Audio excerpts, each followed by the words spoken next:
వ్యవసాయ శాఖ అధికారుల నిర్లక్ష్యం మొక్కజొన్న రైతుల పాలిట శాపంగా మారింది. మార్కెట్ యార్డులో పంట కొనుగోలు చేయాల్సిన మార్క్ఫెడ్ 10 రోజులకే మూసివేయడం వల్ల రైతుల పరిస్థితి అగమ్య గోచరంగా మారింది.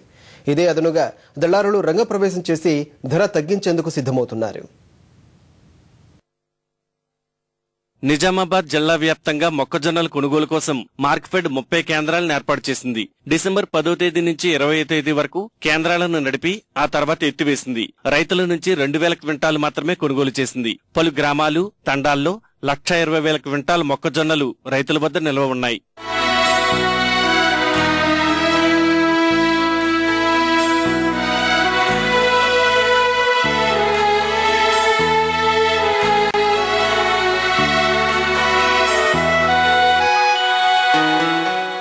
మార్క్ఫెడ్ కొనుగోలు కేంద్రాలను మూసివేయడం వల్ల దళారులు రంగప్రవేశం చేశారు. ప్రభుత్వ ధర క్వింటాలకు 1,310 రూపాయలు ఉండగా 1,000 రూపాయలు మాత్రమే చెల్లిస్తూ రైతులను దోచుకుంటున్నారు.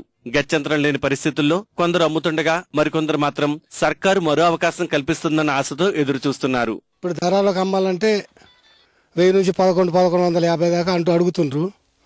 అందుకొరకు మేము వాటి కొరకు ఇబ్బందులు ఉన్నాం. మాకు మళ్ళా మార్కెట్ కమిటీ మళ్ళా కొనుగోలు ఏర్పాటు చేస్తే బాగుంటుందని కోరుకుంటున్నాం. ఈ మార్కెట్ రేట్ ప్రకారం చూస్తే 1310కి 1100కు ఒక క్వింటల్ వెనుక 210 రూపాయలు అంటే దాదాపు ఒక నా ఒక్క రైతుకు నా మట్టికి దాదాపు ఒక 25 నుంచి 30 వేలు నష్టం జరుగుతుంది. ప్రభుత్వం ఎంతైనా ఆదుకోవాల్సిన అవసరం ఉంది.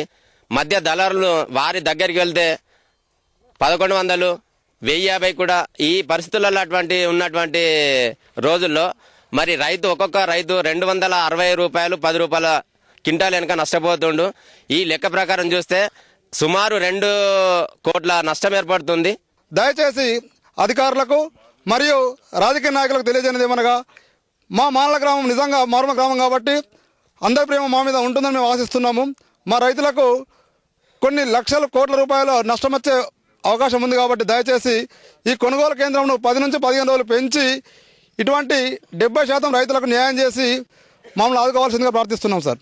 మార్క్ఫెడ్ ఆదేశాల మేరకే మొక్కజొన్నల కొనుగోలు నిలిపివేశామని సహకార సంఘం చైర్మన్ తెలిపారు. ఇప్పటి వరకు 10% కూడా కొనుగోలు చేయలేదని, రైతులకు తీవ్ర నష్టం జరుగుతుందని తెలిసినా తాము ఏం చేయలేని పరిస్థితిలో ఉన్నామని చెబుతున్నారు. మార్క్ఫెడ్ ద్వారా సహకార సంఘం ఆధ్వర్యంలో కోన సౌందర్య సొసైటీ ఆధ్వర్యంలో కొనుగోలు కేంద్రాన్ని ప్రారంభించడానికి సన్నాహాలు చేసినప్పటికీ అప్పుడున్న వాతావరణ పరిస్థితులు, తుఫాను కారణంగా ఈ నెల 10వ తేదీ నుండి మొక్కల కొనుగోలు కేంద్రం ప్రారంభించడం జరిగింది. అయితే ఈ వర్షాలు, ప్యాడి ప్రొక్కురు ఇవన్నీ ఏకకాలంలో రావడం ద్వారా 10వ తేదీ నుంచి ప్రారంభమైన మొక్కల కొనుగోలు కేవలం సుమారు 2,000 క్వింటాల లోపు మాత్రమే కొనుగోలు చేయడం జరిగింది సహకార సంఘం ద్వారా. అయితే కారణాలు ఏవైనా ఈ గ్రామంలో ఉన్నటువంటి 10% మొక్కజొన్న కూడా కొనుగోలు చేయడం జరగలేదు. ఇప్పటికైనా కలెక్టర్, మార్క్ఫెడ్ అధికారులు పునరాలోచించి మొక్కజొన్నల కొనుగోలు కేంద్రాలను మరో 15 రోజుల వరకు పొడిగించాలని రైతులు కోరుతున్నారు.